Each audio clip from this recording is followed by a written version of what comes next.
Bapa mana di dunia yang ingin menyerahkan anaknya kepada kematian? Bapa mana di dunia yang ingin mendengar kabar bahwa anaknya celaka? Bapa mana di dunia? Anak, kalau sampai ada binatang buas yang datang kepada kamu menyerang kamu, Bapa yang akan mati duluan karena kamu. Kira-kira itu gambarannya dalam pelarian Daud. Karena realitas kehancuran yang membuat dia tidak berdaya, dia bilang seperti di lembah kekelaman. Pengalaman perjumpaan dengan Tuhan melalui tongkat dan gada itu membuat dia punya pernyataan yang menarik. Saya memang gagal bagi keluarga, saya secara politik gagal, tapi dalam perjumpaan dengan Tuhan saya ingin mengatakan Tuhan akan menyiapkan hidangan bagiku bahkan di hadapan lawan-lawanku.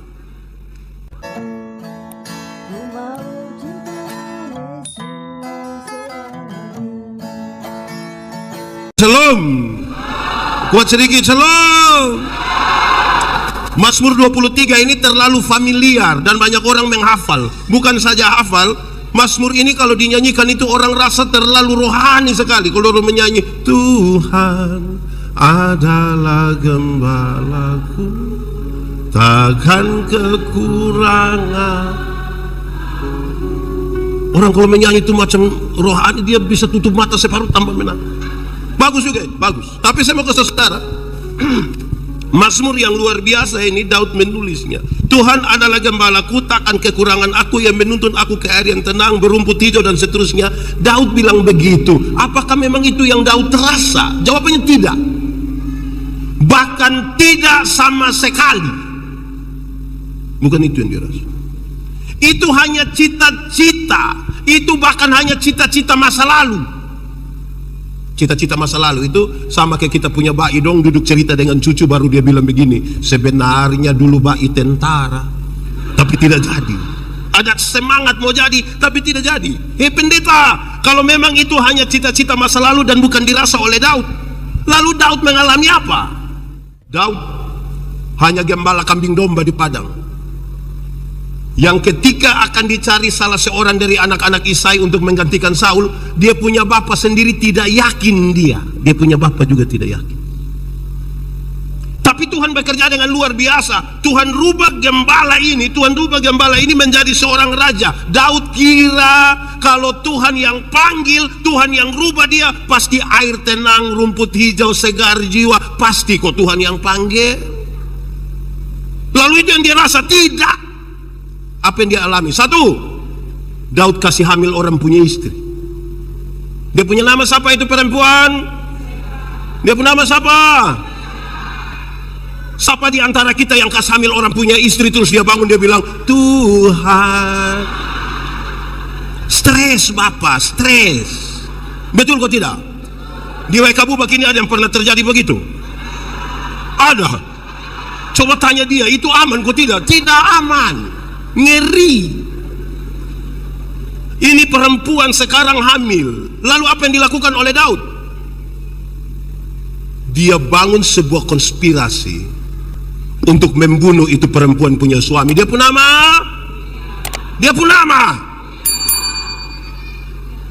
suara kecil. Orang di WK Bubak ini pendiam-pendiam semua. Betseba punya suami nama Uria atau Urea. Saudara lihat, dia punya istri hamil, bukan urus selesaikan masalah. Daud panggil Yoab, Yoab bikin perang, taruh Uria paling depan. Musuh datang, kamu sengaja lari, matilah Uria. Ini baik. Rumput hijau, ngeri. Sampai di situ tidak. Daud punya anak laki-laki, berjuang begitu rupa untuk merampas dia punya bapak punya jabatan. Dia punya anak nama siapa? Nama siapa? Absalom dong tidak tahu, tapi Gemoy dong tahu. Ini orang dong macam apa? Saudara bayangkan, coba kalau lawan politik itu orang lain dari partai lain mungkin gampang. Ini anak sendiri. Air segar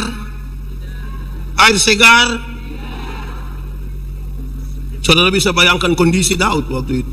Anak sendiri yang mau rampas dia punya bapak. Saudara bayangkan, di sini pernah terjadi pemilihan RT? Ada, pernah terjadi pemilihan RT di sini? Ada kok tidak? Yang bakalai ibu-ibu? Itu repot itu. Cukup di situ? Tidak. Daud punya anak laki-laki, memperkosa dia punya anak perempuan. Siapa perkosa siapa? Bisu sudah, bisu. Siapa perkosa siapa? Siapa perkosa siapa? Dalam rangka Paskah tolong buat cerdas cermat Alkitab. Hadiah sepeda juga tidak apa-apa. Amnon memperkosa jemaat. Di sini tidak ada jemaat. Siapa di antara kita yang dia punya anak laki-laki perkosa dia punya anak perempuan terus dia bilang yes? Begitu. Mengerikan bagi ini keluarga. Cukup sampai di situ? Tidak. Tambah lagi. Daud punya anak laki-laki, membunuh dia punya saudara. Daud punya anak laki-laki juga. Siapa bunuh siapa? Siapa bunuh siapa? Ternyata dong simpan seperti Maria, semua hanya simpan di hati. Absalom membunuh Amnon oleh karena pemerkosaan tadi. Ini satu bapak menyaksikan dua anaknya berkelahi dan satu membunuh satu. Rumput hijau, menurut saudara itu rumput hijau? Itu rumput kering. Cukup sampai di situ? Tidak, tambah lagi.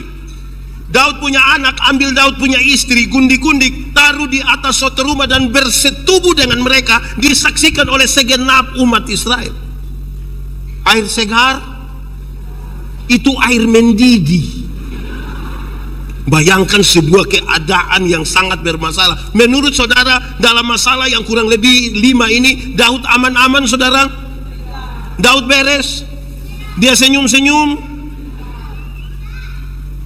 Daud coba menggambarkan keadaan yang luar biasa ini dalam satu kalimat yang dikenang sepanjang masa ketika Daud bilang seperti di lembah kekelaman. Sama-sama 1, 2, 3. Seperti di lembah kekelaman. Mau mati rasanya. Daud menggantikan Saul. Harapannya adalah harus lebih baik atau lebih tidak baik. Tapi ternyata Daud lebih rusak. Daud telah gagal bagi keluarganya. Daud telah gagal bagi bangsanya. Rumah tangga hancur, bangsa juga hancur, seperti di lembah kekelaman. Dalam kondisi yang rusak parah inilah Daud melarikan diri dari Tuhan. Dalam pelariannya itulah dia mendengar ada tongkat yang mengikutinya. Dan dia sadar, ini bunyi tongkat Tuhan. Ada gada yang mengikutinya dan dia tahu ini gada Tuhan. Kalau kita dramatisir sedikit, Daud balik, Tuhan kenapa ikut-ikut saya? Saya sudah tidak mampu, saya sudah gagal bagi rumah tangga, saya sudah gagal bagi bangsa. Saya tidak bisa, mau mati rasanya keadaan ini. Desa-desa di pedalaman Afrika, saya belum pernah pergi sana. Kok saya tidak pernah pergi sana, saudara? Kesenang. Desa-desa di pedalaman Afrika punya satu kebiasaan yang menarik. Kalau satu orang mau disebut pemuda, orang kampung biasa bawa ini anak yang mau disebut pemuda, bawa ke dalam hutan, ikat dia punya mata, malam-malam begini bawa dia di dalam hutan. Kasih tinggal dia di hutan. Satu malam, kalau besok pagi ini anak bisa keluar dengan selamat, baru boleh disebut pemuda. Kasih tinggal di hutan satu malam, bisa keluar besok, baru dia bisa disebut. Saya bayangkan kalau itu terjadi di NTT, di Sumba, saya yakin kita tidak jadi pemuda. Itu kita sampai remaja kita sudah, kita mati sudah. Adalah satu anak, sudah harus disebut pemuda. Orang kampung ikat dia punya mata, bawa masuk di dalam hutan Afrika. kasih duduk dia di satu pohon besar, di bawah pohon besar itu, hari kira-kira jam 7 malam begini, nong kasih tengah dia di situ. Lalu orang kampung keluar, kasih tinggal dia sendiri di hutan itu. Setelah orang-orang kampung sudah keluar semua, dia coba buka dia punya kain yang ikat dia punya mata, dia buka, dia lihat, gelap, lapar, dingin. Tapi itu belum seberapa. Karena yang lebih dari itu, saudara-saudara, ini di tengah hutan Afrika. Pak, ada binatang kok tidak? Pasti ada. Saya bayangkan pasti ada nyamuk. Hutan besar begitu tidak ada nyamuk. Ada kok tidak? Kecoa,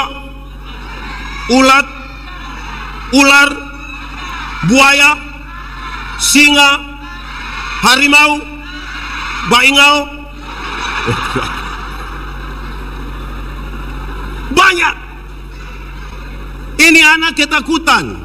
Laparnya itu tidak seberapa dibanding dengan ketakutan. Dia duduk diam-diam. Dia harap-harap cemas kapan matahari pagi bisa muncul supaya dia keluar, walaupun dia tidak pasti. Kenapa? Siapa tahu pas matahari pagi muncul begini, pas dia mau keluar tiba-tiba singa bilang, dia takut. Hari kira-kira jam 4 subuh, tiba-tiba dia rasa, dia dengar ada sesuatu jalan menuju dia. Dia dalam hati mati. Ini barang makin dekat, dia makin takut. Dia mau berteriak, tapi dia takut juga. Siapa tahu ini barang tidak lihat dia, pas dia berteriak baru barang bilang dia. Dia diam saja, tapi ini barang makin dekat sampai dia tidak tahan. Tiba-tiba dia balik. Waktu dia balik begini, ternyata, kenapa saudara lihat saya? Saudara ini gaduh, macam kita terlalu tegang, saudara-saudara. Biasa-biasa sajalah. Ini barang makin dekat, ini anak suka ketakutan sekali. Waktu dia balik belakang begini, ternyata apa coba? Apa? Nyamuk. Waktu dia balik belakang begini, ternyata dia punya bapak yang berdiri di belakang. Dia terharu sekali, dia berteriak, "Bapak!" Terus dia pun bapak bilang, "Ya anak." Tidak mungkin dia berteriak, "Bapak!" Terus dia pun bapak bilang, "Omong deng." Dan tidak. Dia pun bapak sambut dia sekali. "Bapak!" "Iya anak." Terus ini anak bilang begini, "Bapak!" Dan dia pun bapak ada berdiri pegang parang, pegang tombak, ada busur anak panah. Dia bilang, "Bapak, sejak kapan bapak berdiri di sini? Sejak kapan bapak berdiri di sini?" Dia punya bapak bilang, "Anak, bahkan sebelum orang kampung membawamu ke tempat ini, bapak sudah ada di sini." Menangis, dia peluk dia pun bapak, dia bilang begini, "Bapak, kenapa bapak mau lakukan itu untuk saya? Saya ini bukan anak yang baik, tidak selalu ikut papa punya mau juga, tapi kenapa bapak mau lakukan itu untuk saya?" Sambil sapu-sapu di kepala dia pun bapak bilang begini, "Anak, bapak mana di dunia yang ingin menyerahkan anaknya kepada kematian?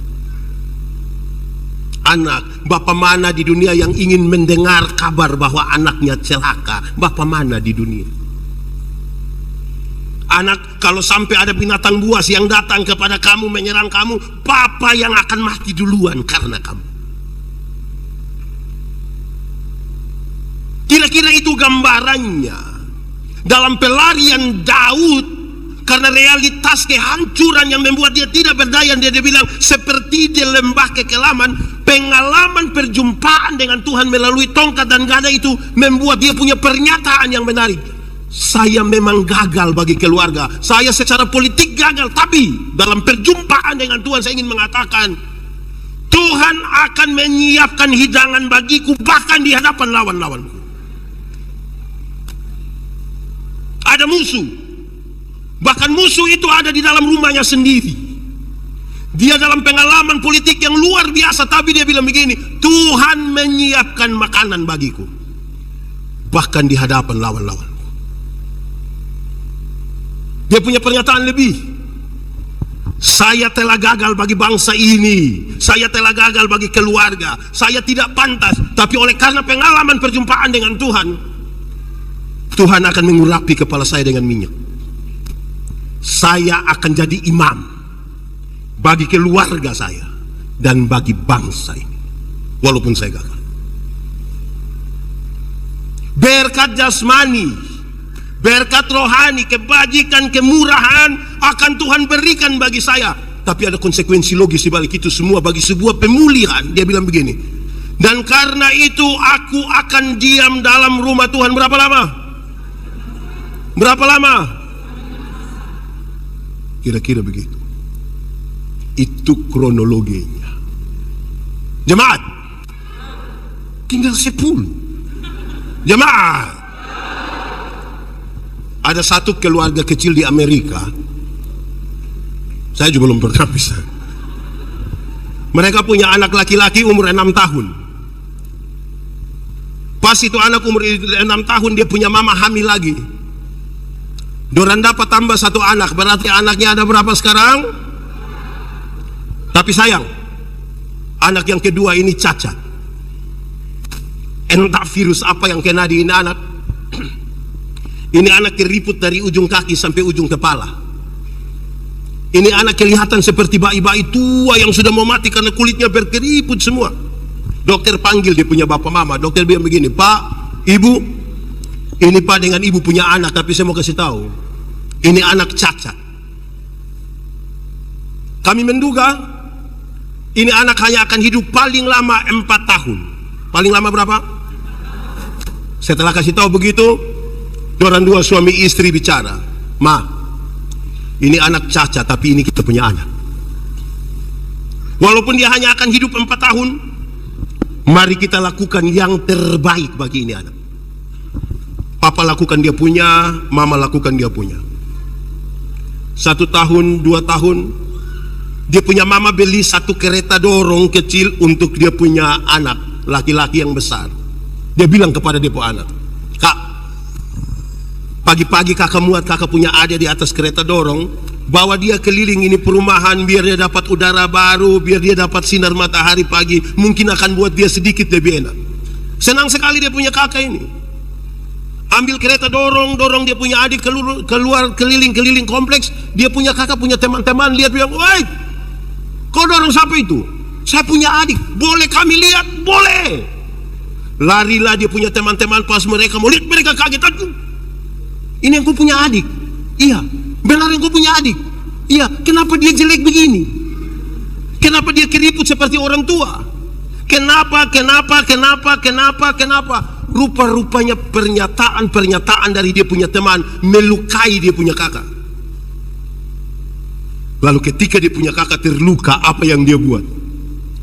Dia bawa ini anak ke pinggir kali kering, sungai kering. Di Amerika itu juga ada sungai kering. Dia buang ini anak di situ.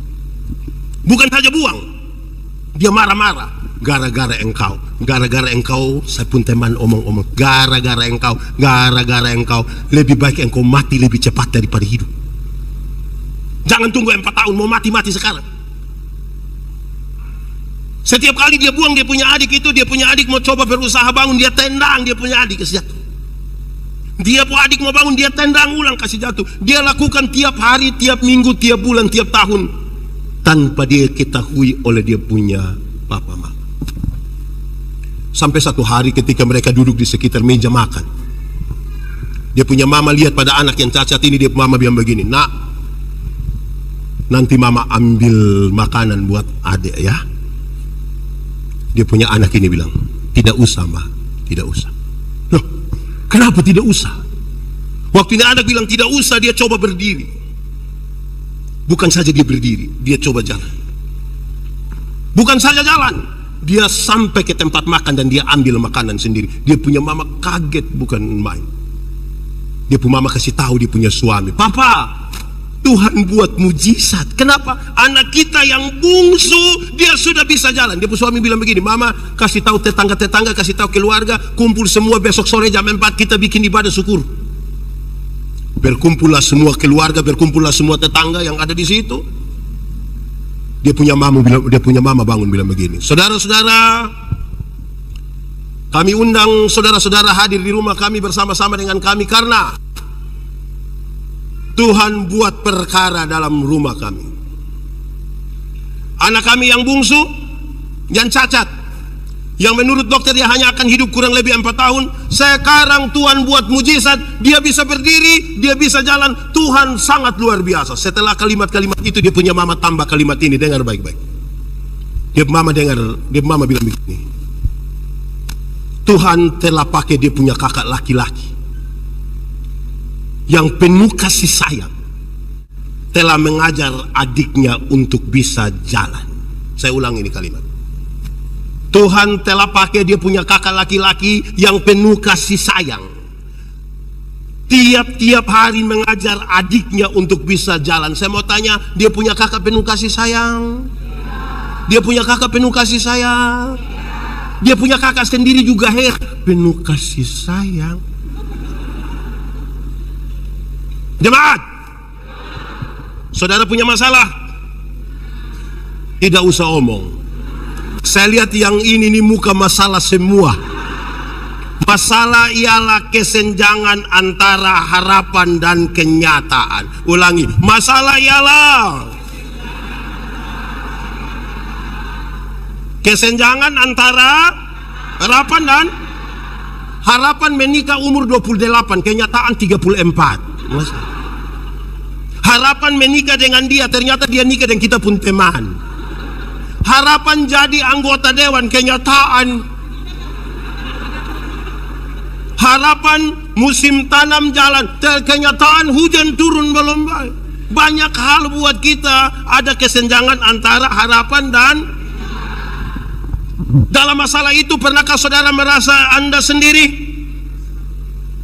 Yang datang kok janji-janji palsu itu dong suruh jalan semua toh? Saudara merasa ditinggalkan, saudara merasa sendiri, bahkan kadang-kadang saudara merasa sangat tidak adil. Pernah merasa begitu?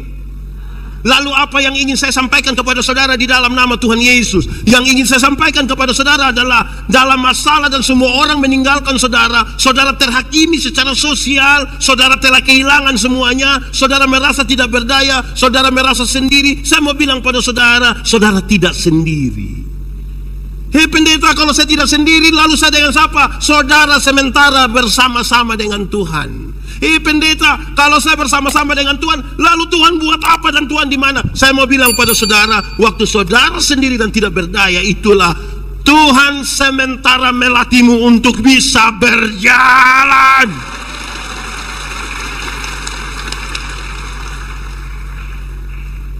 Saya kira lagu ini serius. Seperti burung nasal. Saudara tidak tahu? Tahu kok tidak? Nah, kenapa suruh saya solo? Seperti burung nasal, apa? Melatih anaknya untuk bisa apa? Terbang tinggi.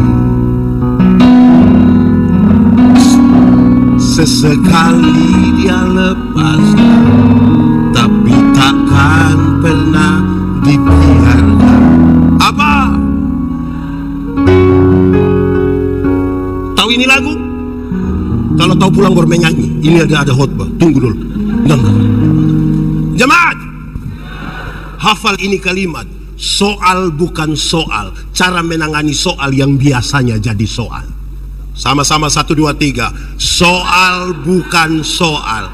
Cara menangani soal yang biasanya jadi. Anak muda, di sini nenek-nenek semua. Anak muda, putus cinta itu soal ke tidak? Dia akan tambah soal kalau kamu tambah baygon 1 gelas, itu tambah soal. Cara menangani soal yang biasanya jadi soal. Soal bukan soal. Mari kita telusuri dulu kisah ini. Kenapa Daud jatuh? Kenapa dia kemudian lemah? 1, Daud menjadi jatuh oleh karena ring 1, oleh karena orang-orang yang ada di sekitarnya, oleh karena keluarganya sendiri.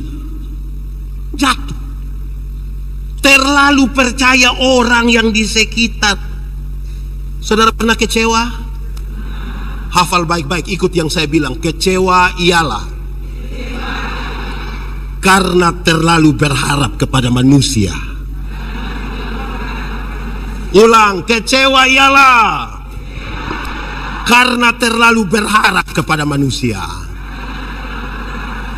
Ulang sendiri, 1, 2, 3. Kecewa ialah, kenapa? Karena terlalu.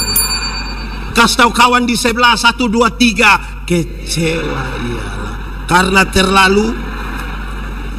Jemaat, kalau saudara terlalu berharap pada manusia, saudara akan berjumpa dengan satu kata yang dia pun nama kece. Kalau kece saja tidak apa-apa, tapi kalau tambah wah itu yang apa-apa. Banyak orang akan lari meninggalkan kita. Yang datang kau kasih tahu kita, bilang, Bapak tenang, tenang. Di kampung 100% akan lari, akan kece.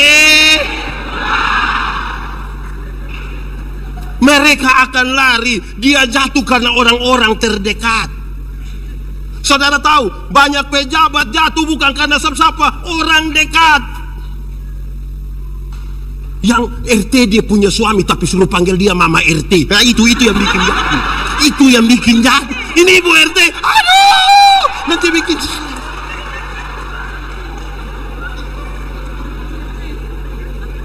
Yang kepala sekolah dia punya suami tapi suruh panggil dia Mama Kepsek. Oh, lama-lama dia tanda tangan rapor dong, kok bikin susah kita semua. Ini anak muda. Yang camat itu kampung Bapak, kamu jangan bikin diri kayak kamu yang camat, berhenti. Bikin susah Bapak. Hati-hati deh orang dekat, hati-hati. Kita baru dapat jabatan sedikit, lolos anggota dewan, jadi eselon 2, lolos jadi bupati, wakil bupati.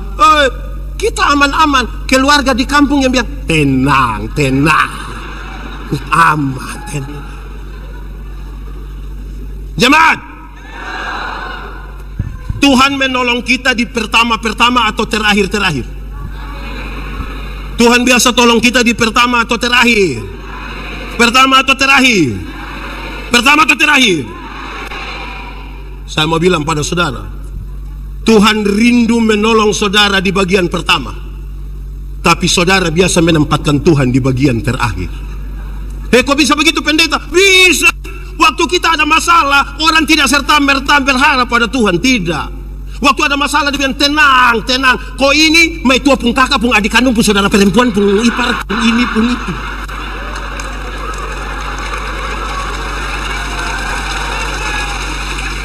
Nanti yang itu tidak bisa semua, baru dia pun nama kece. Itu kondisi di mana seperti di lembah kekelaman. Itu kondisi orang Kupang bilang seperti di buku bambu. Setelah dia kena buku bambu, baru dia bilang, Tuhan tolong. Pas Tuhan datang tolong, dia marah Tuhan lagi. Kenapa datang terlambat Tuhan? Padahal Tuhan mau tolong dia di bagian, tapi dia taruh Tuhan di bagian. Tuhan datang tolong, dia masih marah Tuhan lagi, bilang kenapa datang? Jemaat, air minum itu penting kok tidak? Tapi kalau kasih di anak yang tidak haus air, dia akan pegang itu air dan dia pakai main-main. Pernah lihat anak kecil siram-siram pakai itu air mineral? Karena dia haus atau tidak? Tidak haus. Memulai sebuah pemulihan harus mulai dari kerinduan dan rasa haus kita akan Tuhan. Kalau tidak bisa. Jemaat, Tuhan biasa menempatkan manusia pada 3 kondisi. 1, ada kondisi di mana kita mau, Tuhan juga mau. Kita mau, Tuhan bilang yes. Oh itu senang. Itu kepingin bersaksi di semua. Bila perlu datang yang pendeta, saya bersaksi dulu, saya bersaksi. Itu status di Facebook itu, Tuhan Yesus baik, Tuhan Yesus teramat baik. Kalau kita mau, Tuhan juga. Tapi ada kondisi kedua, kita mau tapi Tuhan tidak mau. Pernah alami? Banyak. Kita mau ini tapi Tuhan tidak mau. Lantas apa yang kita rasakan?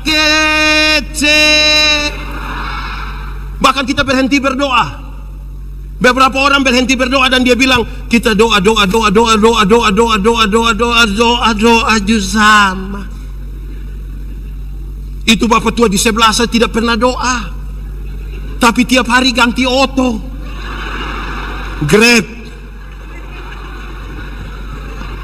membanding. Itu kondisi kedua.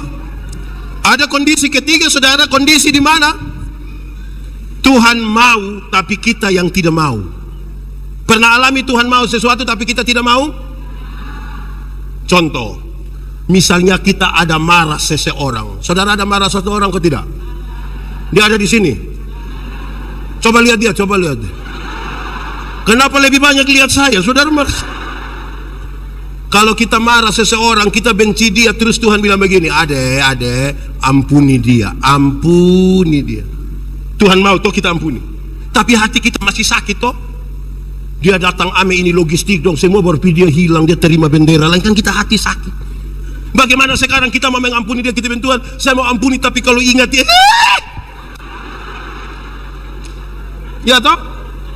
Akhirnya kita tidak bisa mengampuni.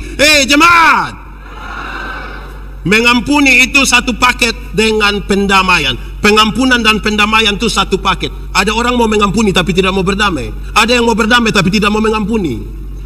Yang mau mengampuni tapi tidak mau berdamai itu dia biasa bilang begini, pendeta, untuk marah saya tidak marah, untuk marah saya tidak marah. Dia mau datang juga silakan, rumah tak buka silakan. Tapi untuk saya yang pergi ke dia, maaf. Pernah alami itu? Pernah? Itu mau mengampuni tapi tidak mau Ada yang kedua terbalik dari itu, mau berdamai tapi tidak mau mengampuni. Yang mau berdamai tapi tidak mau mengampuni itu kan biasa anak kecil dong. Anak kecil ini main kelereng dong, bertengkar, berkelahi, dia punya bapak tapi dam. Ayo damai. Nah kita kalau berdamai ini kan biasa jabat tangan toh. Cium ini yang kau saudara. Besok yang kau susah bukan kelereng yang bantu, saudara yang bantu, ayo cium. Itu dia punya cara cium itu. Kelihatan berdamai tapi hati tidak mengampuni. Jadi kita urai dulu pertama. Yang buat kita jengkel, yang buat kita lemah, yang buat kita jatuh paling banyak orang yang ada di sekitar kita.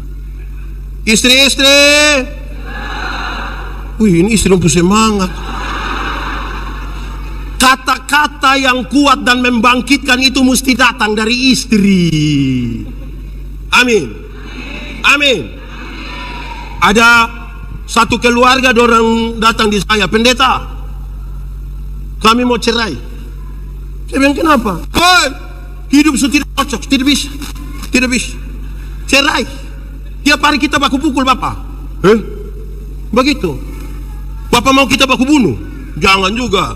Oke, saya tanya dulu. Kamu sudah berapa lama? 10 tahun bapak. Bagus. Anak berapa? 4. Tiap hari kamu bakal lagi? Iya bapak. Saya bilang, saya heran dengan kamu dua. Ini. Heran apa bapak? Yang kamu bakal lagi tiap hari anak 4. Yang kamu bakal lagi tiap hari anak 4. Apalagi kalau kamu dua sayang. Itu satu TPS kamu punya anak semua. Jadi jangan kata-kata kita hanya melihat dari yang buruk. Orang dekat itu dia memberi support yang kuat untuk bangkit lagi. Bagaya. Ada satu ibu, karena tiap hari bakal lain dan dia punya suami toh. Terus dia bilang begini, kira-kira bisa dapat ramuan di mana kok perbaiki hubungan suami istri ini Terus dia bilang, dekat hutan itu ada satu guru bijaksana, lebih baik mama pisah sana, nanti dia ada kasih tahu. Waktu sampai dia bilang, Bapak guru, ada ramuan kok tidak? Ramuan untuk apa ibu? Kami punya rumah tangga yang tiap hari bertengkar, tiap hari berkelahi, mau mati kita. Tapi untuk kepentingan rumah tangga, saya mau supaya perbaiki. Oke, baik. Mama bisa, tapi dia pembahan ini agak susah. Kecuali kalau mama jamin mama bisa dapat. Oh apa? Ini ramuan terdiri dari 3 helai kumis harimau. Mama bisa dapat? Dia bilang, Bapak Guru, untuk keluarga punya baik, saya siap. Dia pi hutan bawa daging. Harimau lari datang, dia bangun lari, dia kesteng. Tiap hari makin dekat, tiap hari makin dekat, tiap hari makin dekat. Sampai satu waktu, harimau datang ambil daging di dia punya tangan. Dan sambil sapu-sapu di kepala dia bilang, harimau, permisi kok saya cabut ame kumis 3. Terus harimau bilang, cepat. Cepat. Dia cabut ame kumis 3, dia lari menuju Bapak Guru. Dia bilang, Bapak Guru, saya sudah dapat kumis harimau 3. Betul. Iya, itu betul kumis harimau. Betul. Coba ibu cerita. Dia cerita bagaimana susahnya dia dapat kumis harimau. Setelah dia sudah cerita habis, Bapak Guru bilang, coba kasih. Bapak Guru terima ame ini kumis harimau. Bapak Guru kucak-kucak begini, buang di dalam api. Dia marah sekali. Bapak Guru kenapa buat begitu? Saya susah payah cari ini, kok Bapak gampang saja bakar. Ini guru bijaksana bilang, Ibu, saya terlalu heran dengan ibu. Harimau yang begitu jahat saja ibu bisa pelan-pelan angkat ambil dia punya kumis 3. Sementara untuk mau cari tahu suami pun baik, ibu datang tanya di saya. Lebih baik ibu kawin dengan harimau. Yang paling tahu kekuatan dari orang-orang itu, ini ibu-ibu dong, ini ibu-ibu dong ini. Tuhan pakai ibu-ibu dong ini untuk bikin suami yang lemah tuh kuat. Jadi orang-orang paling dekat itu bisa menentukan ini jatuh atau bangun. Amin kok. Kedua, kenapa Daud jatuh? Daud jatuh hanya karena mengisi waktu luang yang rumit. Daud itu waktu masih jadi gembala kambing domba di padang, tiap hari dia jarang tidur, harus perhatikan ini kambing domba dari serangan, ini barang-barang dong, binatang-binatang dong. Berjaga-jaga. Tapi setelah jadi raja dan bisa tidur, orang lain perang, Daud tidur di rumah Bapak. Tidur-tidur begini, bangun tidur, dia angkat muka dari atas tingkat, dilihat ada orang punya istri mandi, dia bilang, siapa tuh? Jadi masalah kan? Jemaat, ada 3 hal rumit dalam hidup ini. 1, menjaga rahasia. Sama-sama 1, 2, 3. Jaga rahasia itu susah. Saya bisa bilang, kita dua sama Bapak ya, kita dua Tapi satu lain kita bilang, kita dan kita saja, kita tinggal. Lama-lama satu wae kabubak tahu. Yang kedua, mengampuni. Mengampuni itu susah. Tapi yang ketiga dalam kaitan dengan ini adalah mengisi waktu luang. Sama-sama 1, 2, 3. Jemaat, kalau belum bisa tidur 30 menit malam-malam, saudara bikin apa? Kalau belum bisa tidur 30 menit malam-malam, saudara bikin apa? Berdoa. Jemaat, dosa itu tidak terjadi serta-merta. Dosa itu dibuahi dalam pikiran dan perasaan. Yang malam-malam saudara belum bisa tidur itu, belum bisa tidur, kalau saudara lihat-lihat loteng, lihat-lihat begini, lihat-lihat, terus tiba-tiba dia bilang, saya ada ide. Terus dia bangun, dia bikin status, sudah jam 12:45 tapi mata belum bisa tertutup. Itu soal. Jemaat, pernah naik motor? Pernah berhenti di lampu merah? Lampu merah yang di samping situ biasa berapa lama? 1 menit. Taruhlah 1 menit. Saudara dengan motor sampai, pas sampai begini,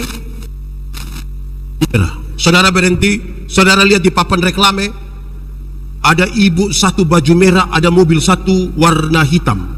Saudara lihat itu nona tuh lihat ke saudara, bukan lihat ke orang lain.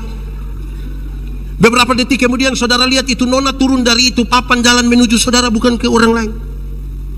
Beberapa detik kemudian saudara dengar itu nona panggil saudara punya nama. Beberapa detik kemudian saudara rasa itu nona mulai pegang saudara pun tangan. Beberapa detik kemudian orang-orang dibilang, woi jalan sudah. Tangan. 1 menit di lampu merah saja pikiran kita bisa kemana-mana, apalagi ada 30 menit belum bisa tidur. Waspadalah, kejahatan timbul bukan saja karena ada niat pelaku, tapi juga karena ada. Hati-hati dengan waktu luang, hati-hati. Itu bisa buat kita lemah atau tambah kuat. Ya, hati-hati dengan waktu luang. Tapi ketiga dulu, Daud, pemulihan terjadi itu paling pertama adalah pemulihan relasi. Pemulihan apa? Pemulihan relasinya luar biasa, dengan Tuhan, dengan dirinya, dengan sesama. Tanpa pemulihan relasi tidak bisa, saudara. Saudara tidak akan menyelesaikan sesuatu tanpa pemulihan relasi. Berdamailah dengan dirimu, berdamailah dengan Tuhan, berdamailah dengan sesamamu dulu. Saudara, bangsa Israel ketika mengalami pembuangan ke Babel itu ada 3 persoalan besar yang mereka alami. 1, secara politik nasional mereka tidak punya pemimpin. Semua orang tidak suka dijajah, tapi siapa mau pimpin siapa? Kedua, secara ekonomi mereka rusak parah. Kenapa? Karena mereka hanya bekerja sebagai budak. Dari pagi sampai malam bekerja bagi kepentingan parantuan. Mereka tidak punya simpanan yang baik. Mereka makan seperti apa adanya saja untuk mempertahankan hidup. Tapi yang ketiga, setelah bait Allah di Yerusalem dihancurkan, tidak ada lagi tempat bagi mereka untuk belajar etika, moral, iman.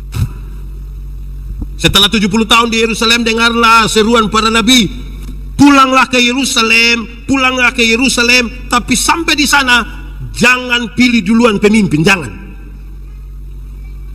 urus duluan ekonomi, bangun duluan bait Allah, tempat di mana engkau belajar etika, moral, dan iman.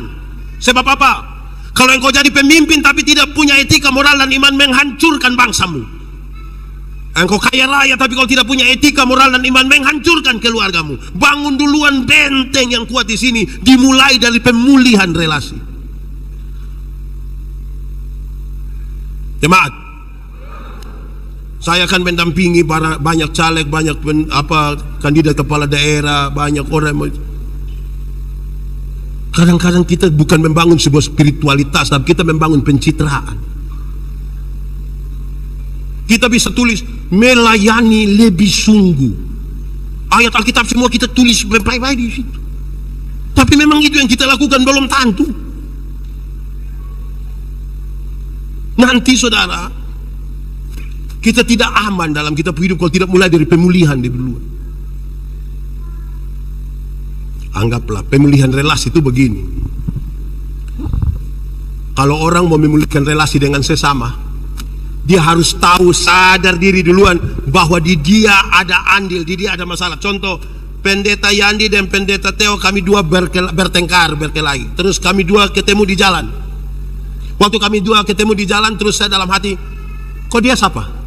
Terus Pendeta Theo juga, kok lu siapa? Menurut saudara kami dua bisa berdamai, kok tidak?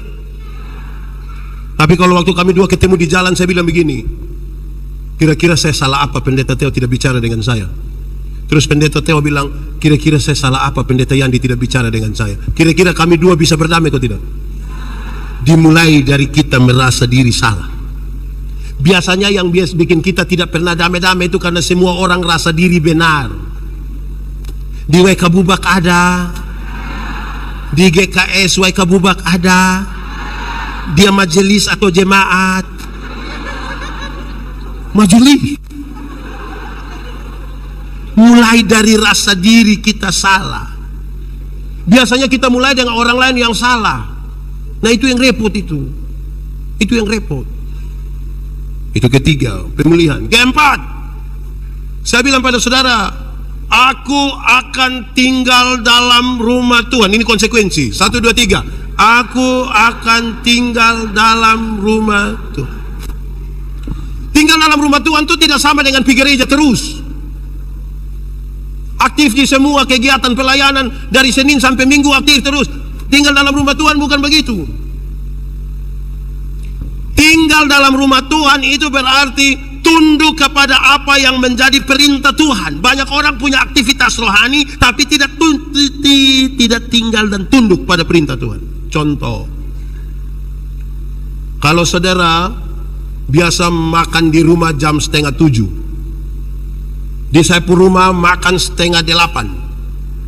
Kira-kira kalau saudara pergi ke Saipul rumah, saya ikut saudara 6:30 atau saudara ikut saya 7:30? Saya ikut saudara yang 7:30 atau ikut yang 7:30? Banyak orang datang ke rumah Tuhan tapi dengan aturan dia punya 6:30. Tinggal dalam rumah Tuhan itu ikut dia pun mau. Dia bilang, apa itu yang kita ikut? Aku mau berdiam dalam rumah Tuhan, tunduk kepada perintahnya. Jadi tidak sekedar masuk. Banyak yang masuk tapi belum tentu tunduk. Tapi saya mau kasih tahu lebih dari itu, supaya jangan ada bilang, Pak Pendeta kalau begitu tidak masuk tidak apa-apa. Harus masuk. Jemaat, kenapa KPI ini malam saya lihat ibu-ibu, mama-mama lebih banyak dari bapak-bapak? Ini mama janda semua atau tidak? Bapak, ini bapak dong, ini juga terlalu. Ini bapak dong, ini juga kadang-kadang. Saya suka bilang di mana-mana ada jemaat ini yang dong pemalas gereja su terlalu. 1 tahun itu dong bisa gereja hanya 2 kali, Natal 1 kali, Paskah 1 kali. Makanya dia punya nama jemaat napas. Karena Natal 1 kali, Paskah 1 kali, singkatan tambah panjang, napas 1-1. Kalau sunapa 1-1 tuh tiba-tiba ingat gereja mati pun. Ada jemaat yang selama hidup ikut ibadah itu mungkin 4, 5, 6 kali saja. Pertama waktu dia nikah, kedua waktu anak baptis, ketiga waktu anak sidi, keempat kemungkinan besar waktu pemakaman dia. Ini bapak-bapak dong, ini Jusat. Bapak-bapak. Woi, mantap. Tepuk tangan dulu ke bapak-bapak. Ada bapak-bapak nih yang waktu masih pacaran, rajin sekali dia jemput dia punya pacar itu pergi ibadah di gereja, rajin sekali. Rajin. Nanti sudah menikah, istri pergi ke gereja dia tidak pergi. Terus pendeta bertanya, "Bapak, kenapa kasih tinggal ibu sendiri pergi ke gereja? Kenapa bapak tidak pergi?" Terus dia bilang, "Pendeta, waktu pendeta kasih nikah saya dan ibu, kami dua telah menjadi satu. Jadi mama kalau sudah pergi itu sama dengan bapak sudah hadir. Memangnya kalau mama sudah makan sama dengan bapak sudah makan." Ini ibu-ibu juga satu, ini ibu-ibu dong juga satu. Ibu-ibu. Ini ibu-ibu dong, ini style cantik-cantik datang gereja jalan sendiri. Terus pendeta bilang, "Ibu, suami?" Terus dia bilang, "Tahu sendiri." Tahu sendiri. Sudah tahu suami begini, kenapa kawin dengan dia? Aneh-aneh saja. Hei, anak muda, nona muda,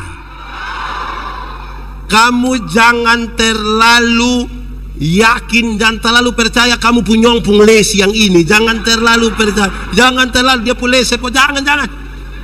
Besok bukan 1 les, semua kosong. Ini semua kosong. Jangan yakin. Nona, kamu sudah ada pacar kok belum? Belum. Saya kasihan dengan kamu. Nona, ajak kamu punyong itu ikut ibadah. Ajak kamu punyong ikut ibadah. Ibadah pemuda. Kasih tahu dia, nyong, kakak, umbu, ibadah. Kalau dia tidak mau, ibadah. Kalau dia tidak mau kasih tahu, nanti kalau dia tidak mau baru kasih tahu dia, ada kue.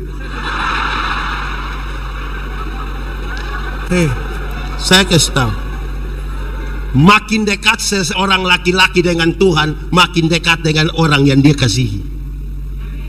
Bagaya. Makin dekat seorang suami dengan Tuhan, makin dekat dia dengan istrinya. Makin dekat seorang istri dengan Tuhan, makin dekat dia dengan suaminya. Makin dekat orang tua dengan Tuhan, makin dekat dia dengan anak-anaknya. Makin dekat anak-anak dengan Tuhan, makin dekat dia dengan orang tuanya. Jadi suruh pi ibadah. Saya kadang-kadang sebagai pendeta, saya pendeta jemaah juga, saya heran. Ini jemaah dong, ini menarik sekali. Kalau ada ibadah syukur, orang undang kita ini pi ibadah syukur. Ini menarik ini, kita pergi. Sampai sana, waktu ibadah orang sedikit.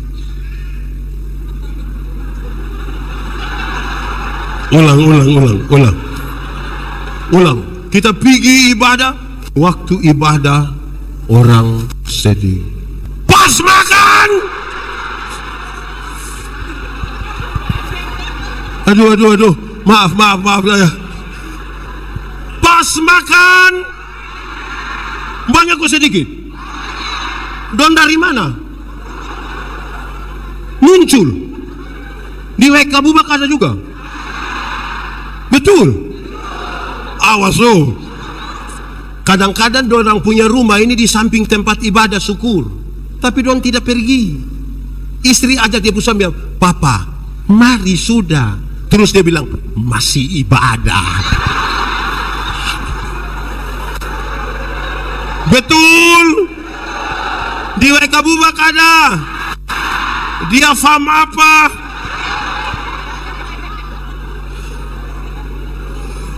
Saudara kalau tidak setia beribadah, mau pemulihan apa saudara? Mau pemulihan apa?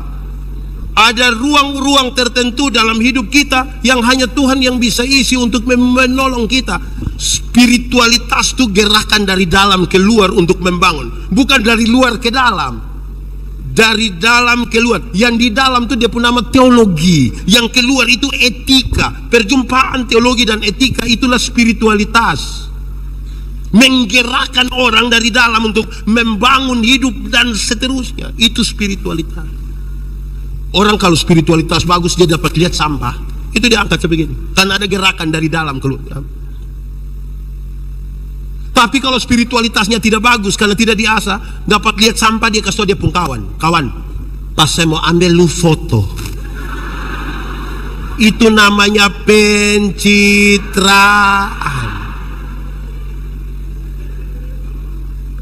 Saudara tidak bisa bangun hidup dan pemulihan itu dengan pencitraan, tidak bisa. Dia harus dibangun di atas spiritualitas, dimulai dari pemulihan relasi, tinggal di dalam rumah Tuhan. Mesti begitu. Kita ini kadang-kadang pencitraan. Di rumah makan tidak tahu berdoa, tapi pas di gereja orang bagi nasi, dia cepat-cepat tutup mata. Dia buka mata, orang masih berdoa, dia tutup ulang mata, baru lihat begitu. Di sini ada laki-laki kok perempuan, laki-laki. Siapa pun suami, coba angkat tangan. Siapa pun suami. Tidak bisa begitu, saudara. Bangun kita pun hidup. Saudara, Daud itu pernah sangat kuat. Bagaimana dia kuat? Daud itu menjadi kuat sekali ketika dia lama di padang belantara sebenarnya. Waktu tahu bahwa dia akan berhadapan dengan Goliat. Dengar, Goliat mewakili kelompok orang yang posturnya bagus dan punya fasilitas yang lengkap. Sementara Daud mewakili kelompok orang dengan postur kecil dan fasilitas biasa. Kalau Daud tiap hari hanya duduk dan berpikir tentang kelebihan Goliat, itu belum perang dia suka kalah, Tapi bagaimana dia membangun kekuatan? Dia berlatih. Dia berlatih begitu rupa, saudara-saudara, berlatih begitu rupa sampai dalam keyakinan dia bilang begini, lawan satu orang tinggi besar dengan perlengkapan perang yang sangat banyak itu, sangat baik itu, saya cukup datang bawa batu 5 cukup. Dia sudah punya keyakinan diri, cukup. Bahkan dia kasih naik sedikit dia punya kapasitas. Bahkan dengan batu yang seadanya, saya berlari baru lempar pun mati.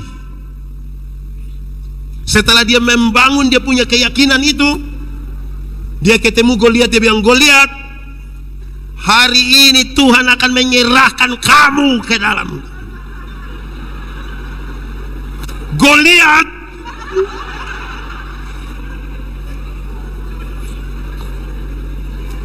jadi dia bekerja. Tapi bekerja dia sudah pastikan dia punya kapasitas diri, baru dia dalam keyakinan iman dia bilang, hari ini Tuhan menyerahkan engkau kepada. Bagian dia kerjakan, bagian Tuhan dia persilakan. Jemaat, ora et labora artinya apa? Itu dia pun nilai hanya 75. Kalau olah et labora artinya berdoa dan bekerja 75. Yang 100, mau tahu yang 100? Yang 100 tuh ora et labora artinya berdoa dan bekerja keras. Ora et labora artinya keras. Jangan balik doanya yang keras-keras sampai kehabisan tenaga. Kerja, jemaat, Tuhan memberi makan kepada burung pipit, tapi tidak melemparkan gandum ke dalam sangkarnya. Itu burung mesti keluar dari sangkarnya dan mencari di ladang-ladang di mana-mana. Resiko dia kena. Di sini ada yang biasa fiti burung. Hai, jemaat. Orang kalau dia hanya berdoa tanpa bekerja, dia hanya berharap pada mujizat. Mujizat itu ada, tapi saya tidak sarankan saudara berharap pada mujizat. Iblis bilang begini, Yesus, kalau engkau anak Allah, rubah batu ini jadi roti supaya engkau makan. Tuhan Yesus tidak rubah bukan karena dia tidak bisa. Dia bisa kok tidak? Tapi dia tidak rubah oleh karena dua alasan. Satu, dia tidak mau ikut perintah iblis. Tapi yang kedua, dia mau kasih tahu, masa mau bikin roti saja pakai mujizat? Kalau bikin roti pakai mujizat itu tiap hari di toko Borneo di Kupang itu mujizat terus. Mujizat roti kelapa, mujizat roti manis, roti. Hei jemaat, dulu ada satu binatang dia pun nama ayam. Sekarang juga. Ayam dulu itu hanya dibedakan atas ayam jantan dan ayam. Tapi tiba-tiba muncul ayam potong. Akhirnya itu ayam yang hanya ayam berubah menjadi ayam kampung. Karena sudah ada ayam potong. Akhirnya buat manusia jadi bingung. Apakah ini ayam potong yang di kampung atau ayam kampung yang dipotong? Kita juga jadi. Tapi perbedaannya jelas. Ada yang pelihara ayam kampung, ada yang pelihara 2 ekor, yang lebih dari 5 ada. Kasih 1 dulu. Ayam kampung kita pelihara setengah tahun, itu ayam masih kecil juga, tapi dia punya daging enak kok tidak? Kalau betina bertelur kok tidak? Dijual mahal kok tidak? Karena itu ayam mengerti proses. Beda dengan ayam potong toh. Ayam potong itu kita baru pelihara 1 bulan saja mata sebesar begini. Itu kalau lihat pakai kaca pembesar. Kalau lihat langsung juga dia punya mata. Tapi itu ayam mama dong pulang dari pasar ikat salah di motor, itu ayam pun kaki patah. Anak-anak dong gas motor di samping kandang, besok itu ayam mati. Kanin ayam tidak mengerti proses. Untuk menata kehidupan kembali itu berproses. Sama-sama 1, 2, 3 Orang yang berproses dan menata hidup dia tahu kapan bekerja, kapan berhenti bekerja, kapan menikmati hasil pekerjaan, kapan bersama dengan keluarga, kapan mesti berdiam diri dan membiarkan Tuhan bekerja. Terkoneksi antara apa yang kita imani, apa yang kita pikirkan, apa yang kita ucapkan, apa yang kita lakukan. Jemaat, mati hidup Tuhan yang atur, amin. Nah, itu perkara iman. Yang iman dia kasih tahu di otak. Yo, lu tahu kok tidak? Tidak tahu. Kasih tahu dulu. Otak. Mati hidup Tuhan yang atur. Kok? Iya. Jadi otak engkau tolong kasih tahu kaki supaya kalau ada trek lari kencang ikut muka, kaki jangan lompat ke tengah jalan. Jelas toh? Ada masa depan dalam tangan Tuhan. Amin. Tuhan menyiapkan masa depan untuk kita pu anak dong. Amin. Tapi yang antar ini anak dong pi sekolah ini bukan Tuhan yang antar. Siapa yang antar? Siapa yang antar? Atau sapa di WK Bubak ini karena dia terlalu sibuk, pagi-pagi dia berdoa, Tuhan, saya sibuk jadi Tuhan tolong jemput anak.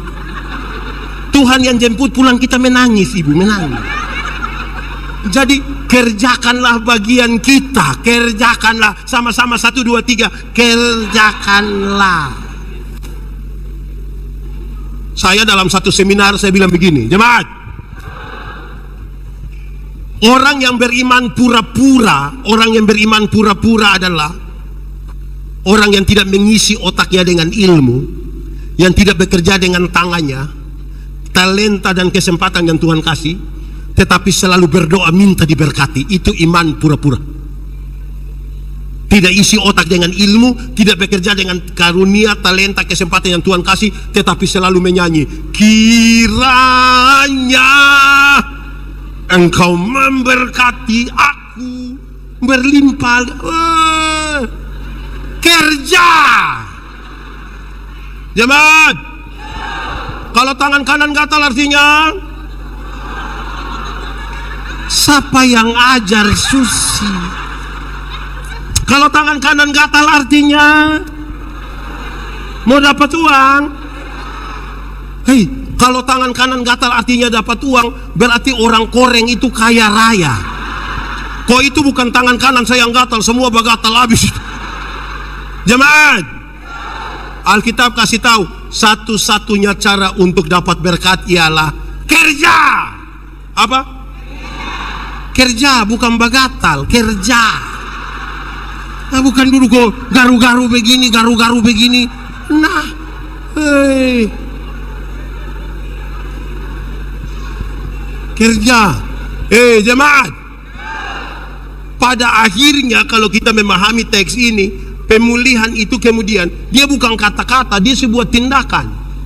Saya melayani di Alor, di rumah pelayan, tempat ada pendeta, itu papa mama saksi saya waktu saya nikah. Ada burung beo. Ini burung beo ini terlalu jinak sampai tidak perlu disangkar, tidak perlu diikat, lagi lepas saja kita duduk-duduk dia jalan-jalan begini. Yang menarik itu adalah setiap hari Minggu. Kalau hari Minggu bunyi lonceng 3 untuk mulai ibadah, teng teng teng, pendeta berani terlambat omong, itu burung yang langsung bilang, pertolongan kita ialah di dalam. Teng teng teng, pertolongan kita. Karena itu terjadi beberapa kali. Kemudian saya pikir begini, betul. Kalau hanya omong, burung beo juga bisa. Sama-sama 1, 2, 3. Kalau hanya omong, burung beo juga. Coba sendiri 1, 2, 3. Kalau hanya omong, burung beo. Kasih tahu kawan di sebelah, 1, 2, 3. Kalau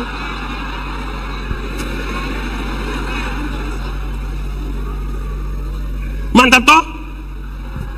Kita kan lebih dari burung beo toh? Betul kok tidak? Nggak hanya omong. Jemaat, orang tua di kampung kasih tahu kita bilang begini, coba-coba naik kelapa, kalau tidak bisa naik ulang.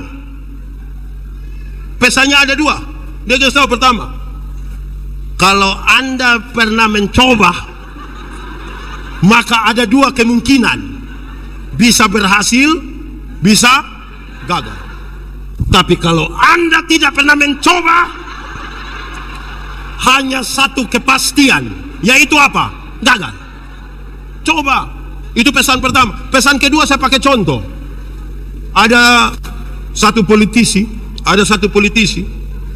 dia 3 kali ikut ini, mau apa lagi? Bukan caleg lagi, lain lagi. No, sedikit caleg. Dia ikut calon bupati 3 kali. 3 kali itu dia tidak jadi semua. Jadi saya bilang begini, Om, itu uang yang pakai untuk calon bupati itu 3 kali gagal. Kalau masih ada, tidak usah ikut lagi. Buka kios. Supaya masuk 200, 300, 200 lebih. Dia jawab saya, yang saya juga heran. Dia bilang, pendeta, saya mau kasih tahu, Orang kalau tidak pernah pancing itu yang pikiran macam ke Pak Pendeta. Kok kenapa? Pendeta, kita kalau suka pancing ikan, kita pergi ini hari, duduk dari sore sampai besok pagi, tidak dapat apa-apa, besok kita datang kembali. Bagi orang yang tidak tahu itu, dia bilang, Bapak, kalau mau makan ikan cukup bawa 100 di pasar langsung. Ya itu karena orang tidak paham filosofi. Saya duduk pikir-pikir betul juga. Masuk itu harus dengan hati yang kuat. Kedua, dia bilang begini, Pendeta suruh saya berhenti. Saya mau tanya pendeta, petani pernah gagal panen kok tidak? Petani pernah gagal tanam kok tidak? Dia bilang, coba pendeta cari itu petani, don tanya dorang. Apakah ada petani yang bilang, pendeta, karena hari ini, tahun ini, kali ini saya gagal tanam, saya gagal panen, maka saya berhenti jadi petani, saya berhenti. Kalau semua petani berpikir begitu, pendeta juga ikut mati. Saya juga pikir betul, dia gagal tapi tidak lagi berkas berhenti, dia mau maju. Amin kok. Saya melayani di Sabu 5 tahun. Ketemu satu koster, dia pun nama Amaju. Amaju punya 1 istri dan 5 orang anak. Satu hari saya tanya dia di muka istri dan anak-anaknya, saya bilang, Ama, iris tuak itu susah kok tidak? Susah kok tidak? Dia bilang, susah Bapak. Coba Ama gambarkan dia pun susah. Dia bilang, Bapak, kita naik pohon tuak itu jam 2 pagi, turun jam 7 pagi. Karena pohon banyak, kita tidak bisa naik dari satu pohon turun kembali itu pohon, berpindah ke pohon sebelah, buang waktu, buang tenaga. Jadi kita langsung sambung itu pohon punya daun, langkah ke sebelah, resiko jatuh, pisaunya tajam sekali, kadang-kadang melukai kita punya tangan, kita punya jari, belum lagi kalau ada tokek di atas. Terus saya bilang dia, Ama sudah tahu iris tuak susah begitu, siapa suruh Ama mau iris tuak? Dia lihat kepada dia punya istri dan 5 orang anak, dia bilang begini, dia hanya bilang, Terus dia sambung, nanti dorang makan apa? Nanti dorang makan apa? Berdasarkan itu pernyataan saya mengerti, kalau Amaju naik pohon tuak jam 2 pagi, turun jam 7 pagi, resiko jatuh atau terluka, dia melakukan itu bukan sekedar sebuah kewajiban, tapi apa? Tanggung jawab. Dia melakukan bukan apa? Tapi apa? Tapi apa? Orang kalau menata hidup dibangun di atas pemulihan dan tanggung jawab. Orang yang hanya kewajiban, majelis yang hanya tahu kewajiban, dia bilang, kok yang penting kok pokoknya, yang penting kok pokoknya. Itu kewajiban. Tanggung jawab itu kelasnya di atas itu. Amin kok. Saudara, bekerja, bergereja itu bukan selera. Contoh, saudara mungkin tidak suka pakai warna putih, tapi hari ini kalau saudara panitia mesti pakai baju putih toh. Saudara bukan pakai baju putih karena selera, tapi karena apa? Tanggung jawab. Mungkin kan saudara tidak suka baju putih dan tidak mau, tidak bisa. Bergereja juga tanggung jawab bukan selera. Saudara datang di sini, menyanyi dari NKB, PKJ, KJ, apa lagi? Pokoknya yang itu. Itu bukan karena saudara punya selera, tapi karena apa? Banyak orang hari ini bikin gereja seperti rumah makan, pakai selera. Gereja bukan selera, tanggung jawab. Sama-sama, 1, 2, 3. Tanggung jawab. Jangan bergaya. Kita nih kadang-kadang mau ikut selera sah. Jangan begitu, tanggung jawab. Orang yang bertanggung jawab itu kelasnya di atas ini apa?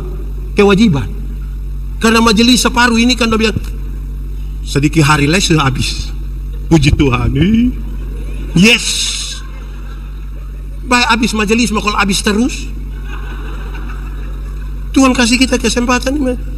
Ini jemaat Donju 1. Tadi kami bercerita di mobil, saya bilang ini jemaat Donju 1. Saya tidak tahu GKS pun metode mekanisme pemilihan majelis toh, tapi di Gemit, di beberapa gereja yang saya layani, aduh jemaat pun cara pilih majelis, orang bilang begini, pilih dia karena dia yang ada oto. supaya kalau pas ada acara kan tinggal pinjam dia foto. Bayangkan orang pemalas begitu, tanggal ada foto juga kita pilih dia. Akhirnya dengan bangga sekali dia bilang, sebenarnya saya tidak mau, tapi habis semua saya bilang. Di GKS juga gitu. Tidak wih terlalu mantap. Sedikit lagi dunia kiamat di sini. Bagus itu. Jadi melayani dalam tanggung jawab, membangun sesuatu. Saudara, proses itu penting. Proses itu pemulihan, tanggung jawab. Yang ketiga, keputusan. 1, 2, 3. Kesedihan itu pilihan.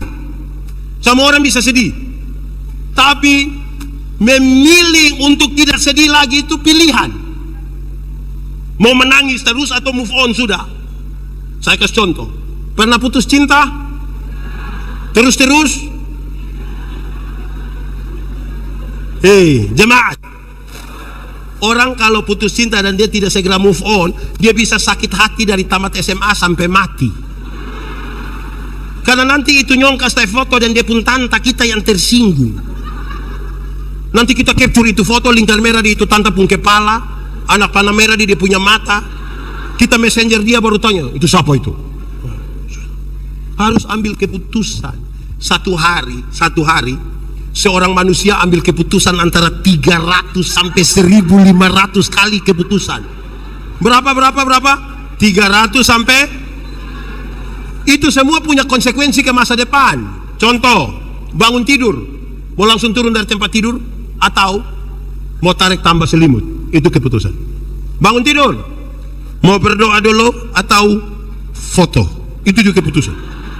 Itu semua punya konsekuensi ke masa depan. Jemaat, kenapa pendeta Yandi berkhotbah hari ini di sini? Karena saya pernah ambil keputusan kira-kira 29 tahun lalu untuk sekolah teologi, makanya saya ada di sini. Kenapa saudara punya istri itu suami istri yang itu, suami yang itu, istri yang itu? Karena saudara pernah ambil keputusan toh? Tidak mungkin saudara bilang, pendeta, saya benar-benar tidak tahu. Saya tidur-tidur begini, bangun dia langsung di sebelah. Kan tidak begitu. Keputusan. Saudara kalau tidak ambil keputusan, jemaat, yang paling banyak kena tabrak di jalan raya itu bukan orang buta, tapi orang yang ragu-ragu ambil keputusan. Orang buta sekali dia pasang tongkat begini dia jalan, kita yang silih dia. Kita yang pura-pura buta itu yang begini mati. Keputusan. Kalau pemulihan habis itu harus keputusan. Jemaat, makan super mie gampang, masak super mie gampang kok susah? Gampang kok susah? Cepat atau lama? Teorinya cepat. Kalau tidak segera ambil keputusan dia jadi lama. Kalau saya bilang sepupu istri, mama, saya mau makan super mie. Terus ibu pi dapur 2-3 menit dia datang tanya, papa, mie goreng kok mie kuah? Terus saya bilang, mie kuah sayang, mie kuah. Ibu pi belakang 2-3 menit dia datang tanya, kuah banyak atau sedikit? Kuah banyak. Dia pi belakang 2-3 menit dia datang tanya lagi, pakai sayur atau tidak? Mama taruh sayur saja, taruh. Dia pi belakang 2-3 menit dia datang tanya lagi, pakai telur atau tidak? Taruh saja sayang. Dia pi belakang 2-3 menit dia datang tanya, pakai lombok atau tidak? Lama-lama kita tidak makan. Kita hanya bertanya, sahabat tanya.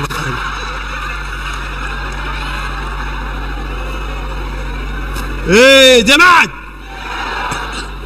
orang tua dulu bilang, di satu hari yang sama kita buru rusa 2 ekor sekaligus, dua-dua tidak dapat. Mesti buru. Alkitab bilang, orang yang mendua hati tidak akan pernah tenang dalam hidupnya. Bagi seorang perempuan, ada 2 laki-laki suka dengan dia, yang harus dia lakukan adalah ambil keputusan. Bukan tiap malam hanya bilang, ini. Lama-lama tidak kan. Keputusan. Sama-sama, 1, 2, 3. Keputusan. Orang yang tidak ambil keputusan itu tiap hari dia hidup hanya membanding-bandingkan dengan orang lain. Tidak mensyukuri apa yang ada padanya, tapi mencemaskan orang lain pun barang. Lama-lama orang lain yang beli kulkas, dia yang tidak tidur di rumah. Dia yang kedinginan. Lama-lama dia beku. Orang lain yang beli motor, dia yang tidak tidur, dia suruh dia pergi. Mama pitanya dulu, kenapa dong kredit kok cash kok? Hidup jam begitu, keputusan. Sama-sama 1, 2, 3. Ibu-ibu, kalau suami banding ibu-ibu dengan ibu-ibu lain mau? Sebentar pulang dari sini terus suami bilang, "Mama, kenapa mama tidak sama dengan ibu di sebelah?" Wih, pasti lu pindah di sebelah. Jadi saudara-saudara, itu serius. Untuk kita menata kembali kita punya hidup harus dengan keputusan. Tidak bisa kita Tuhan kasih kita, jemaat ikut ini. Masa lalu tidak bisa dirubah, tapi masa depan bisa dirancang. Ulang, masa lalu tidak bisa dirubah, tapi masa depan bisa dirancang. Jangan balik ke masa lalu. Jemaat, Tuhan kasih kita leher ini agak lentur sedikit, kok sesekali bisa lihat di belakang. Tapi bukan tiap hari hanya jalan begini, saya begini. Lihat sedikit ke masa depan, lihat begini. Itu terlalu tinggi saya, guys. Amin kok. Itu dimulai dari pengambilan keputusan. Kita mau jadi apa, mau bikin apa. Saudara, Tuhan menolong orang yang mau menolong dirinya. Daud punya masalah tuh banyak dan besar, yang tadi saya sudah gambarkan di awal. Tapi sejarah mencatat bahwa dia adalah raja paling sukses di Israel sepanjang masa. Karena dari keberanian dia mengambil keputusan, pemulihan dia dengan Tuhan. Yang paling terakhir, untuk menata kembali kehidupan, setelah kita ambil keputusan, harus juga kita bangun dengan sama-sama bersyukur. 1, 2, 3. Lebih kuat. 1, 2, 3. Bersyukur itu cara terbaik menikmati hidup. Orang yang tidak tahu bersyukur itu dia punya hidup hanya mengeluh saja. Tiap hari ketemu pendeta dia hanya patah leher berdebat, "Bapak, hidup ini terlalu berat." Lu mati sudah. Hidup itu bersyukur sedikit. Amin kok. Hafal, bersyukur ialah waktu di mana seluruh pikiran, perasaan, kehidupan hanya tertuju pada Tuhan. Ulang, bersyukur ialah waktu di mana seluruh pikiran, perasaan, kehidupan hanya tertuju kepada Tuhan. Jemaat, hati manusia lebih besar dari isi dunia. Artinya, biar isi dunia semua isi di dalam hati manusia, tetap masih kurang juga. Itu hanya bisa ditutupi, karena manusia tidak puas kan, hanya bisa ditutupi dengan bersyukur. Dulu kalau kita baru pertama kali beli HP, kita bilang yang penting HP. Mau murah kok apa, yang penting. Kok di sini bilang halo, di sana juga halo. Tapi kalau hati tidak bersyukur, tiba-tiba HP Android keluar, dia mulai cari kelemahan dari HP lama. Dia bilang, "Woi, HP sekarang tidak bisa." Di sini orang bilang halo, di situ dia bilang hola. "Oh, ini HP tidak bisa Pak, kadang-kadang dia lompat sendiri dari atas oto." Dia mulai cari-cari kesalahan. Jemaat, contoh, kita jalan kaki, kita berdoa, "Tuhan, kasih saya sepeda 1." Tuhan kasih sepeda 1, dia naik 2-3 bulan, dia berdoa, "Tuhan, naik sepeda memang enak, tapi tanjakan yang di sana itu betis dan paha." Jadi yang kau punya mau, kalau bisa motor 1. Tuhan kasih motor 1, dia naik 5-6 bulan, dia berdoa, "Tuhan, naik motor memang enak, tapi saya punya istri berat 80. Anak dong 3 orang baru montok-montok semua. Setiap kali motor bunyi 4-4 mau naik motor Tuhan. Jadi motor bawa masalah baru dalam kami punya rumah tangga. Jadi Tuhan, kamu punya mau? Kalau boleh Oto 1 Tuhan. Pick up juga tidak apa-apa. Tuhan kasih Oto 1, dia naik barang 1 tahun, dia berdoa, "Tuhan, naik Oto memang enak." Ibu juga naik, dia duduk paling muka. Tapi anak kami yang pertama sudah kawin dengan orang Sabu Tuhan, tinggal di Mesara. Masa pi Sabu pakai Oto? Jadi yang kau punya mau? Kapal feri 1. Tuhan kasih kapal feri 1, dia pergi ke Sabu, lihat cucu, anak mantu, pulang dia doa ulang, "Tuhan, naik feri memang sampai Sabu, tapi laut Sabu." Jadi yang kau punya mau? Helikopter 1 tuh. Saudara, sikap kita terhadap berkat lebih penting dari berkat-berkat yang Tuhan kasih. Mata yang hanya melihat pada berkat dan tidak melihat pada sumber berkat tidak akan pernah bahagia. Dia tiap hari hanya patah leher. Baru dia bilang, pendeta hidup ini terlalu, mati sudah kalau begitu. Jemaat, nabi yang terutama dalam masyarakat Israel adalah Nabi Elia. Nabi siapa? Nabi siapa? Ada yang rindu seperti Nabi Elia, boleh angkat tangan. Ini tidak mau. Nah, mau ke siapa saja. Saya tanya banyak orang, rindu seperti Elia? Iya. Oke, mari kita lihat. Jemaat, waktu itu hujan tidak turun 3 tahun. Terus Tuhan bilang, Elia, pergilah ke sungai Kerit. Aku akan memerintahkan burung apa? Burung apa? Gagak, kokaka. Burung gagak untuk memberi makan kepada engkau. Jemaat, kalau Tuhan suruh burung elang bisa bawa ayam 1 ekor buat Elia. Tapi Tuhan suruh burung gagak. Saudara pernah lihat burung gagak? Lihat siapa pun burung gagak? Pertanyaan itu penting. Saudara kalau tidak pernah lihat burung gagak, saudara tidak akan pernah mengerti arti itu firman. Kenapa? Paruh burung gagak yang seperti itu tidak dapat membawa barang yang berat. Dia hanya bisa membawa roti yang tipis. Jadi Elia makan roti yang tipis. Paruh burung gagak yang seperti itu tidak bisa menghancurkan daging yang masih segar, kecuali daging itu hampir busuk.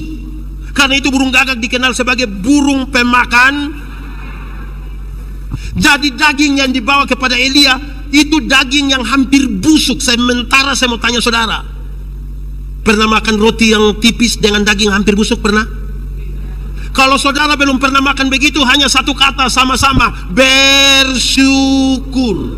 Karena Nabi yang luar biasa itu masih makan daging yang hampir busuk dan roti yang tipis. Masih pernah makan begitu? Saudara masih makan daging yang mantap-mantap bagus toh? Bersyukur. Habis makan daging itu, Tuhan bilang, Elia, pergilah ke Sarfat. Jarak dari Kerit ke Sarfat itu kira-kira 100 mil. 100 mil berarti kurang lebih 160 km. 160 km dari Waikabubak itu kemana kalau ke arah timur? Kemana? Dari sini ke Wengapu, jalan kaki. Sekarang saya mau tanya, pernah jalan kaki 160 km dari sini ke Wengapu? Saudara kan naik motor, naik oto toh? Hanya satu kata sama-sama, bersyukur. Jalan kaki 160 km sejauh itu, cari siapa? Cari siapa? Janda miskin atau kaya? Miskin atau kaya? Coba kalau janda muda baru kaya, jangankan Elia, saya juga mau. Ini janda miskin baru tua. Tapi dia pergi. Iya toh? Ketemu janda miskin itu, dia bilang begini, Ibu punya minyak, ibu punya tepung, berikanlah kepada saya. Ini ibu bilang, Tuhan, kalau saya berikan ini tepung dan minyak, habis saya berikan pada Tuhan, saya mati. Elia bilang, ibu kasih dulu. Setelah dia terima, dia bicara dalam pengertian iman yang luar biasa. Dia bilang begini, Ibu, hujan mau turun 1 tahun lagi, 3 tahun lagi, atau 10 tahun lagi, itu bukan urusan saya. Tapi yang saya mau kasih tahu kepada ibu adalah, penyertaan Tuhan sempurna atasmu sampai kapan hujan itu turun ke bumi. Penyertaan Tuhan sempurna sampai hujan itu turun ke bumi. Itu iman dari orang yang bersyukur. Saudara jangan takut pada pemulihan. Tuhan pasti akan menolong saudara. Amin. Dalam konteks bersyukur itulah sekarang saya mau katakan tentang iman terakhir ya. Saya kira sudah terakhir, padahal masih ada satu terakhir. Iman. Kita mulai. Siapa yang suruh lagi? Dia terlalu semangat. Wow. Iman ialah dasar dari segala sesuatu yang kita harapkan dan bukti dari segala sesuatu yang tidak kita lihat. Mari kita lihat konteksnya. Dasar Dasar itu fondasi, dasar itu fenderen. Pernah lihat fenderen? Pernah lihat fondasi? Teori tentang fenderen, fondasi itu ringan. Teorinya bilang begini, fondasi kuat, bangunan kuat, fondasi miring, bangunan. Dia dasar dari apa? Dasar dari yang kita harapkan. Harapkan itu apa? Cita-cita masa depan, idealisme, mimpi, visi. Saudara mau jadi Bupati Sumba Barat, silakan, itu visi. Saudara mau jadi orang terkaya se-Indonesia, silakan, itu mimpi. Yang ibu-ibu, nona-nona mau jadi wanita tercantik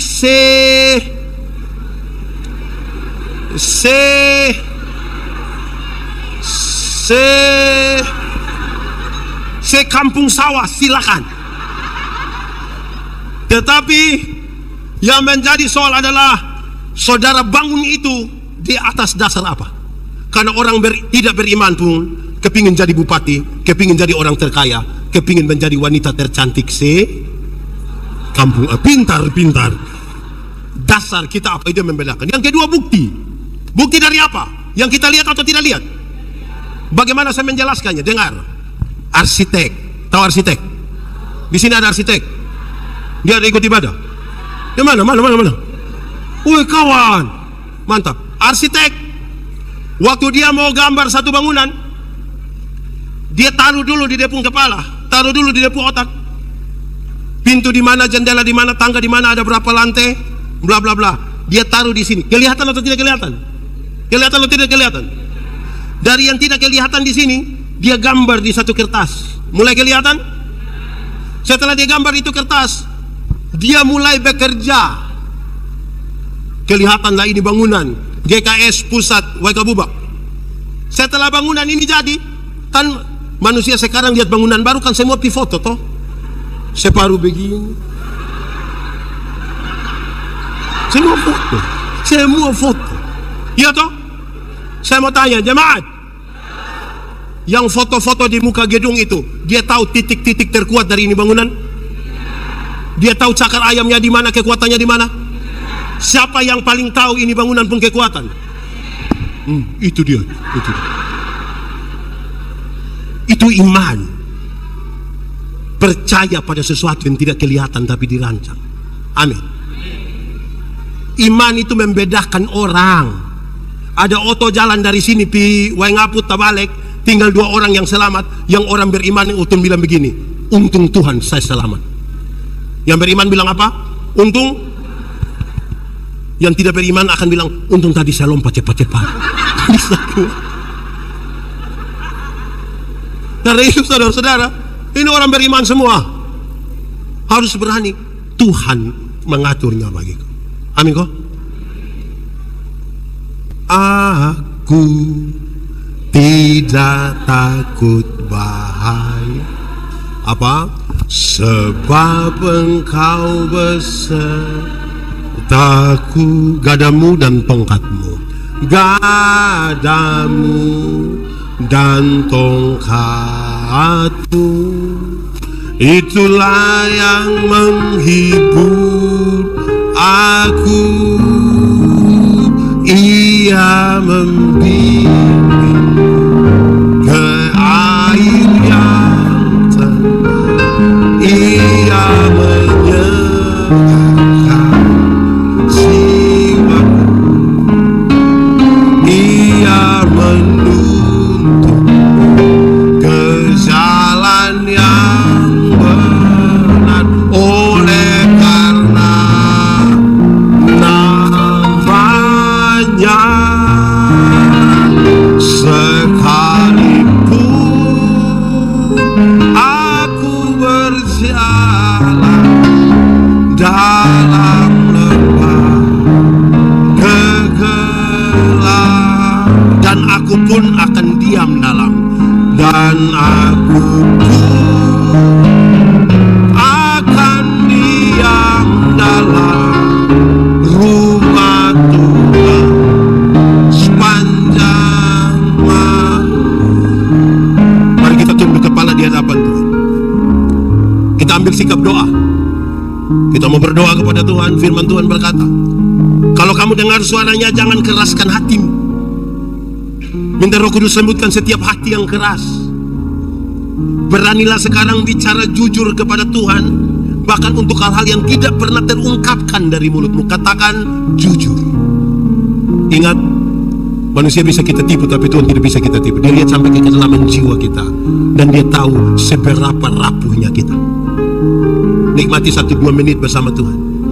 Kalau ada yang mau ambil komitmen sekarang, ambil saja, tidak apa-apa. Itu urusan pribadimu dengan Tuhan. Tidak perlu ada orang lain tahu, tidak perlu. Ini soalmu dengan yang sungguh menikmati sesuatu, yang rindu untuk mengalami sesuatu lebih dari Tuhan. Dia katakan buka hati sungguh-sungguh.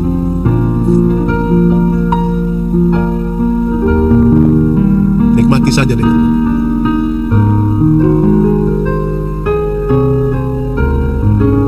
Jangan biarkan 1-2 menit ini terlewatkan. Ya, ambil.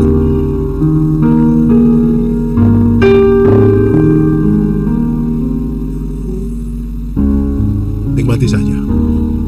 Bapa, di dalam nama Yesus, terima kasih banyak untuk firman. Kami renungkan dalam keterbatasan kami, tapi kami tahu kalau Tuhan di dalam kami, kami dalam Tuhan, benih firman-Mu bertumbuh dan berbuah dalam hidup kami.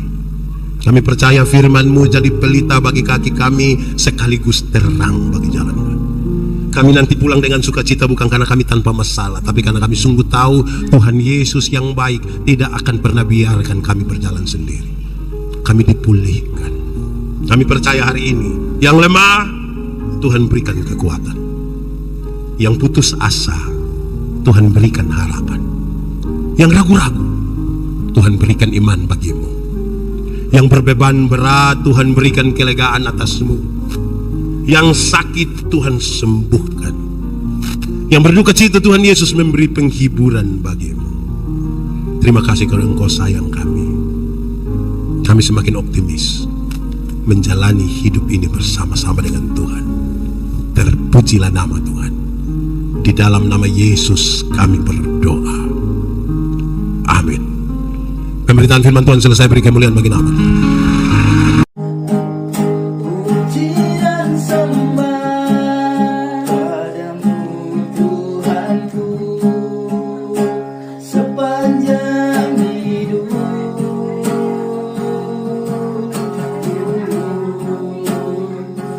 Inilah yang kau